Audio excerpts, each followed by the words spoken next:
watching the number one podcast in the YouTube wrestling community, and I'm your host, Jean Paul Laec, and this is Rope Break Family Thursday morning. So you know what that means: AEW Dynamite review. And this show, the big thing was it's the return of Mike Tyson, and they had the big 6-man or trios match announced for the main event. So lots of stuff, supposed to hype you up, get you excited. And this was a decent show. This was, to me, just a normal kind of just run-of-the-mill episode of Dynamite. There was, of course, some big stuff that happened, some heel turns and all this, but it wasn't really like, oh, this was the best episode of Dynamite, or, oh, this was the shits. No, it was, to me, just like a normal episode of Dynamite, but we did get some good development and some storylines, and some other ones, not so much. But before we, start with the review, I want to thank each and every one of you guys for all your support on all the videos. And of course, to support our latest video, go check out NXT Stand and Deliver Night 1, where we cover the whole show, the main event, Io Shirai versus Raquel Gonzalez, and every other match on the card. So go check that out. So let's get into Dynamite. And the first match on the card was Hangman Adam Page versus Max Caster. And this match was pretty good. Max Caster is good. The Acclaimed, he came out, Anthony Bowens, of course, he was rapping and everything. Hangman Page is, I'm really glad commentaries, they're painting the narrative of him being the guy to eventually challenge Omega. They said, oh, he was in the first match with Jericho in 2019 to be the first champion. He has all the tools, everything. He's undefeated right now. I believe he's 5-0. So, in 2021, so they keep, they're slowly and organically pushing this guy. I know some people don't like his involvement with the Dark Order and everything, and I'm not the biggest fan of it, but it is what it is. As long as they push this guy and he's the guy to dethrone Omega, I'm fine with it, because I think that's what he needs. But this match was really good. The main story here, because like I said, Bowens was out with him. He used the boom box, boom hurts the shoulder. They said, oh, and the arm, Hangman has a bum arm. He needs that for the buckshot lariat. How can he win? But this was a really good and contested match, even though Hangman was kind of playing the handicap game here with the 2-on-1 and then with the injured arm. But to skip to the end of this thing, like I said, it was a really good match. We see some strikes back and forth on the apron. Page hits an enziguri, and then he goes to the top. Bowens distracts him, and Caster hits a superplex and then locks in the armbar. Page hits a lariat, and then Bowens throws the boombox to Caster. Page intercepts it. The ref's distracted by all this. Bowens hands Caster a chain, and he punches Page with that chain for a 2 count. Page then goes for the buckshot, but Bowens stops him. Page, hits a moonsault on the Bowens. Then he finally jumps back up on the apron, hits the buckshot for the 1-2-3. So great win by Hangman Page in the opening match. Then he celebrates. He throws some beers to the crowd. It's National Beer Day. He's drinking. And they don't say, oh, he's a drunk anymore. So they're not painting that negative, story and narrative for Hangman. They're like, oh, he's celebrating with the fans. This is great. It's everything with him is in a positive light now, which is good. Because like I said, I believe it's that slow push to eventually him and Omega. So then we see Tony Schiavone. He's in the ring introducing Death Triangle. Tony says that they're the number one contenders, and the title match is next week. Orange Cassidy interrupts with Chuck and Trent.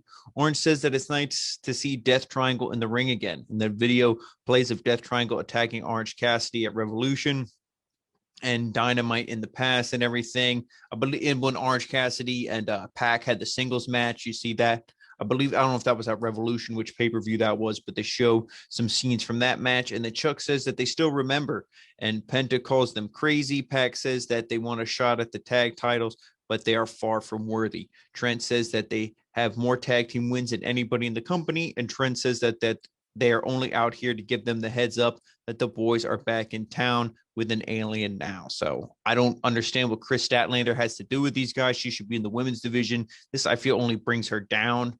Not saying she's so great and, the best friends aren't or anything like that. I believe, to me, they're both mid-card, but she should be in the women's division, not hanging around with these guys, because they're not going to elevate her in the women's division. This is just something. So when eventually she goes against somebody else, because everybody's a faction.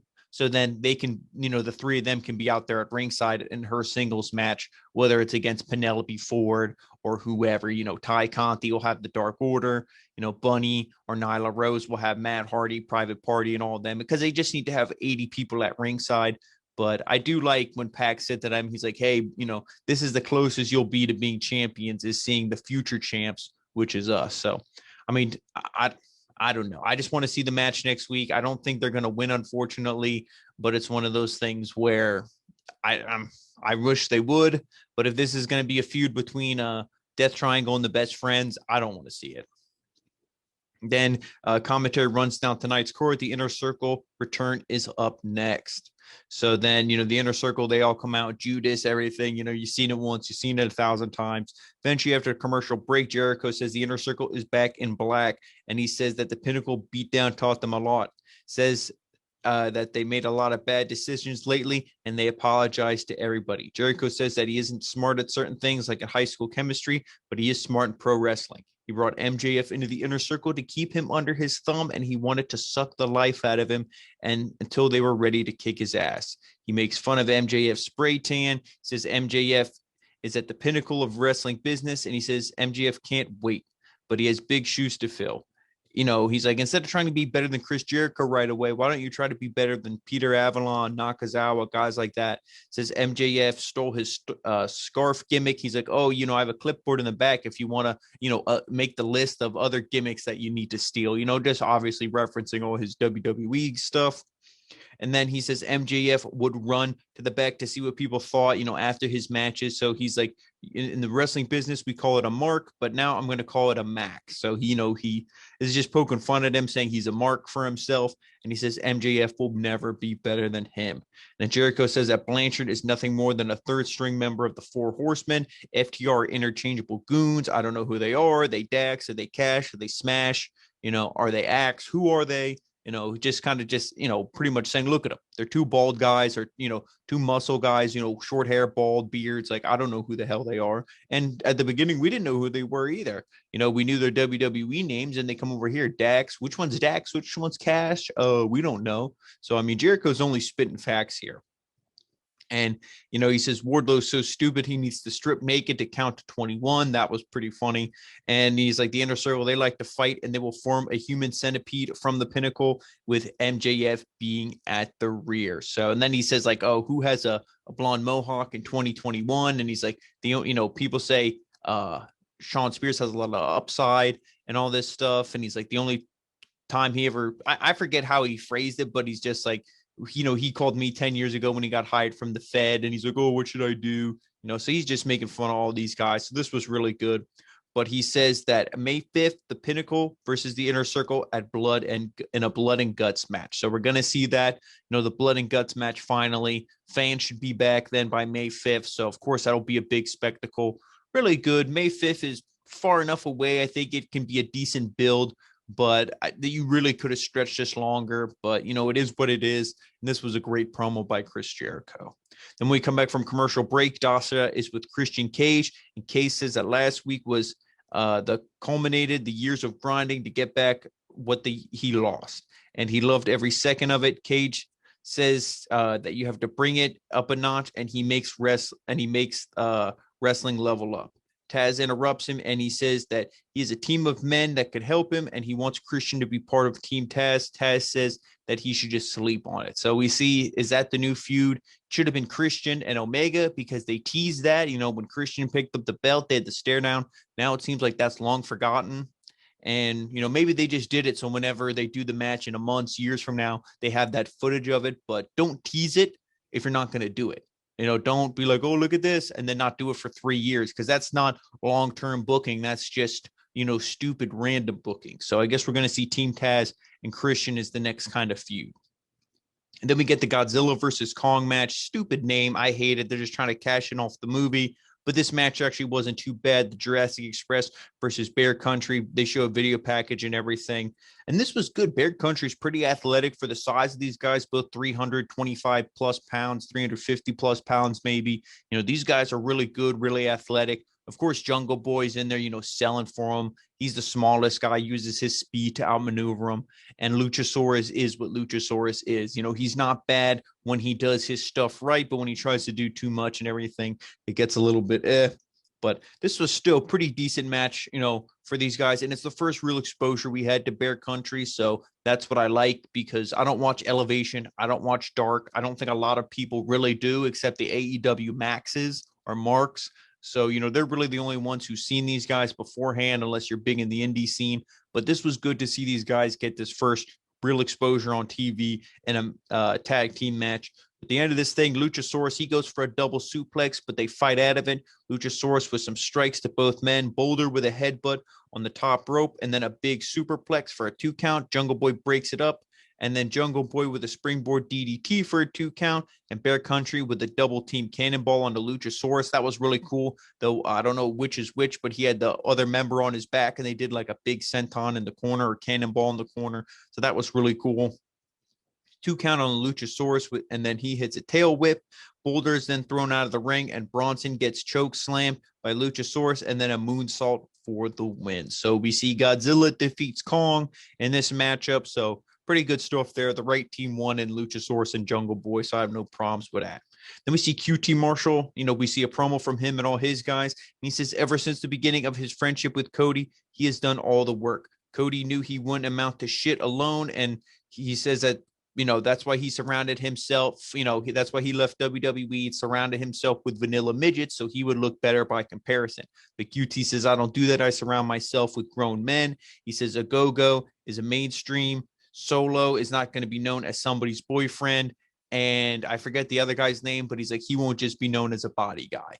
And Aaron Solo was actually Bailey's fiance. I don't know if they're back together or not. I don't know, because he said somebody's boyfriend referencing Bailey, but it was really her fiance, and they split as of February. Whether they're back together, I don't know. I don't keep up with the relationships. I got enough to worry about actually on the show, and I could care less about their personal lives. But this was a really good promo by QT. The only thing is we don't really care about these guys. It's not like we saw these guys and it's like, oh, they're good, but they're disrespected. No, this is just completely thrown together, and we're supposed to be like, yeah, all these guys, Solo, a go-go, yeah, okay. No, we don't really care. Or maybe they'll make us care. But as of right now, it's a good promo, but it's a good promo by guys, like I said, we really don't give 2 shits about. So then we come back from commercial break. Tony Schiavone introduces Sting, and Sting cuts a great promo. Oh, you should have heard it. Just kidding, because Jake Snakes interrupts again, and he asks where his gerbil friend is, probably talking about Darby Allin, and he's just like, we're going to do this every week. You come out and I interrupt you. That's insanity, doing the same thing over and over and expecting a different result. So Archer takes the mic and he's like, you know what? If you have to be, that's insanity. He's like, then I'm one sick son of a bitch, because I'm sick of this agenda in AEW. He's like, he works main event and then he goes away again and again. He's like, I go face Moxley, I go away. Face Darby, go away. I do all this stuff, keep going away. And he says it's his time. So Sting takes the mic and he says to zip up his mouth, because he's in full agreement. He doesn't understand why. He goes away. He tells Jake to tell him how to do it. Sting says Archer is main event material. Tell Jake to channel it all, and he will get all the main events. He has it in him, so go and do it. So you see, like, Sting's pretty much like says to Lance Archer, why are you crying to me? If you say your main event, go do it. Don't be interrupting me. Go be in the main event. So are we going to see a program here? I really don't know what this is. I don't know what this is really leading to, but hopefully we don't see it next week. I'm sick of these just interrupting. This is insanity, watching this show and expecting legit stuff to come out of, half of these segments. So that's the real insanity. So then Team Ted's there backstage, and Stark says that they got the win last night, and he's like, let's hear from Brian Cage. He's the guy who scored the pin, and Taz says, no, don't be bullshit. You're just instigating him. We're not going to, get each other riled up. We're just focused on Christian Cage right now. So, just that was that promo by Team Taz. Darby makes his way to the ring with Sting, and J.D. Drake is already in the ring. So this is TNT Championship match, Darby Allin versus J.D. Drake. This, again, first real time we're seeing J.D. Drake. He's maybe the main eventer on Evolution and Dark.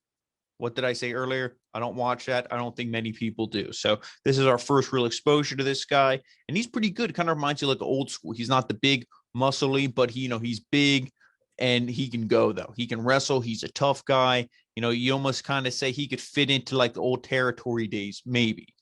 I'm not going to be like, oh, he would have been NWA champ, nothing like crazy like that. No, but, his body's not worse than Dusty's. Let's just say that.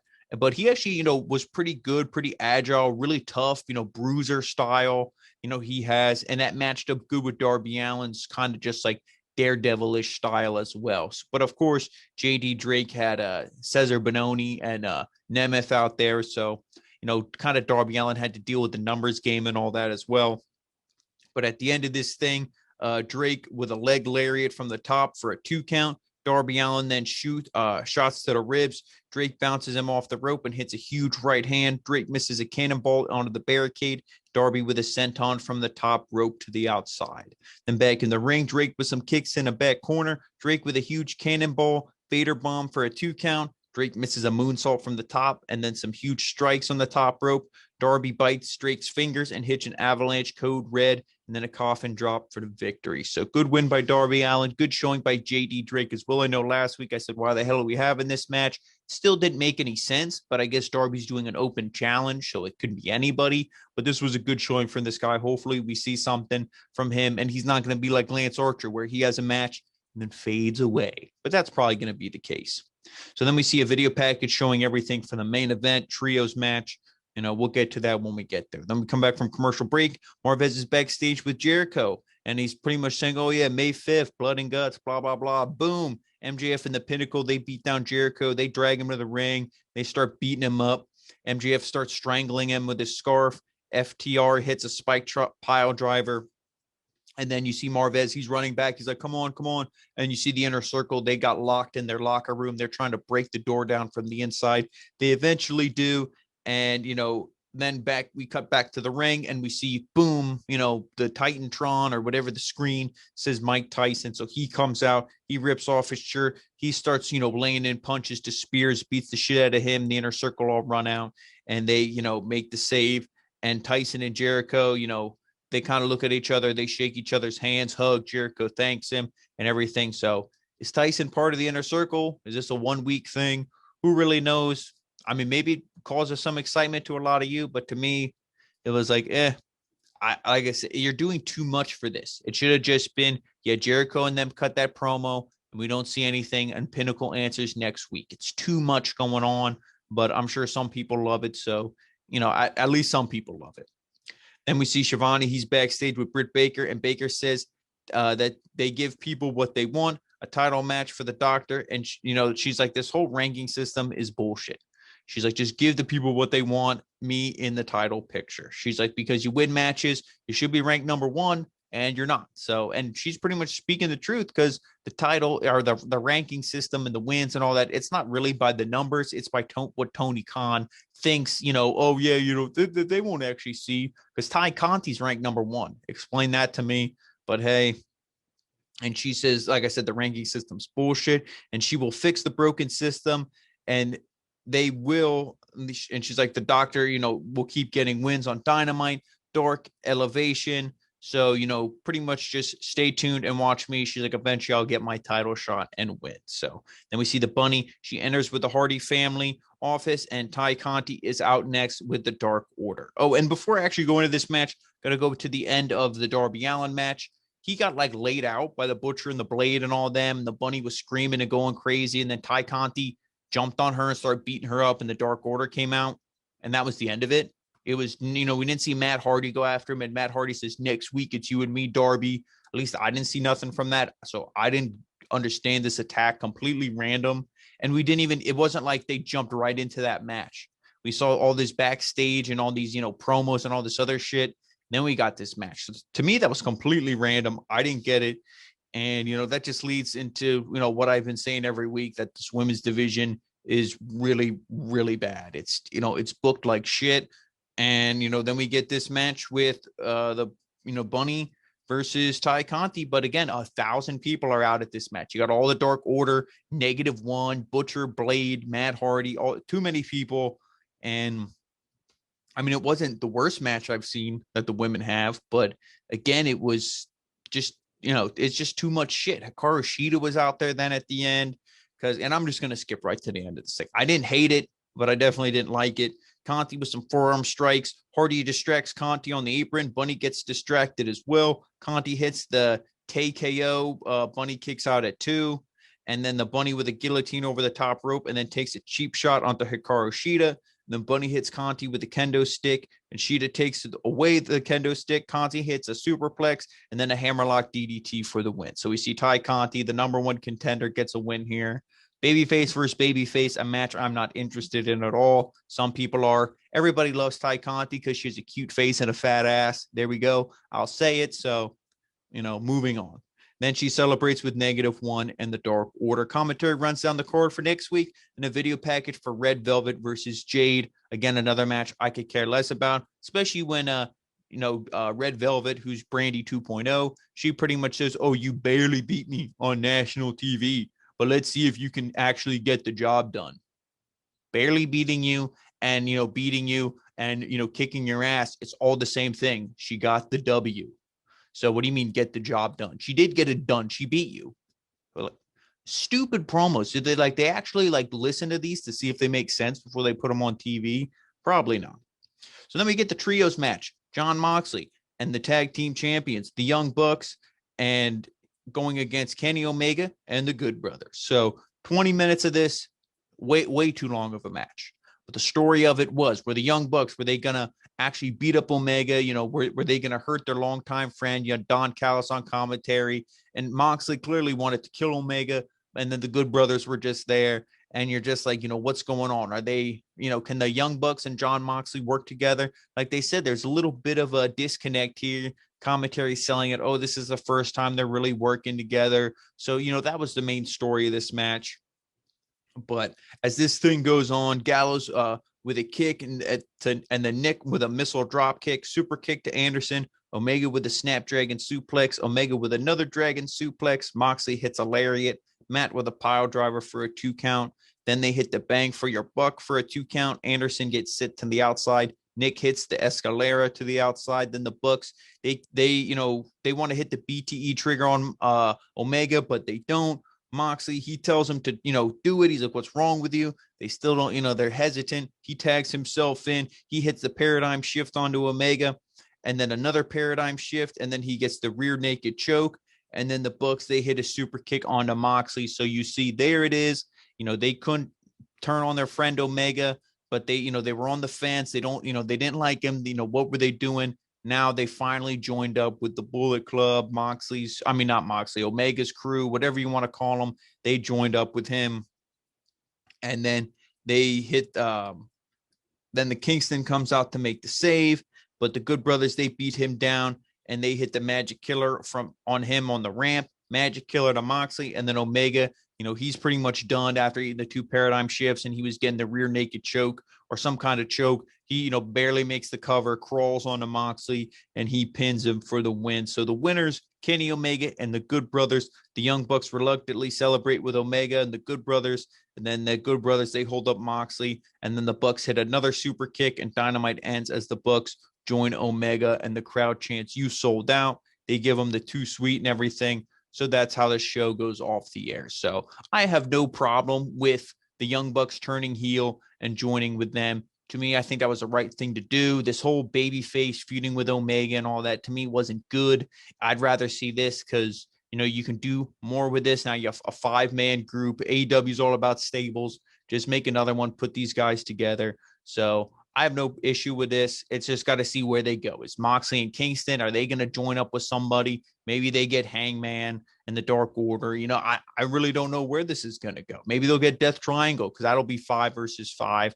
Hey, that's probably actually where they're going to go. Kingston's going to join up with his boys again, the Lucha Bros. So we'll just have to watch Dynamite next week and, we'll see. But I guess, that was the review. Some good stuff going on. I don't mind this heel turn in the main event. And, the match with Hangman and Max Caster was really good. And then some of the other, Bear Country, it was good seeing them. The JD Drake and Darby Allin match surprised me. But I think Darby's just so good. Whoever he's in there, he can sell for them and everything. And his matches, his comebacks, the way he does it is just organic and everything. So Darby Allin's great. But some of the rest of the stuff, not so much. But that was Dynamite, guys. Thank you so much for watching the review. And, make sure you follow us on all the social media, Rope Break on Facebook, OG Rope Break on Twitter, Original Rope Break on Instagram, and, of course, right here, the #1 podcast in the YouTube wrestling community, the Original Rope Break. So thank you so much for watching, and we'll see you tomorrow night with NXT TakeOver Stand and Deliver Night 2. Adaaaa.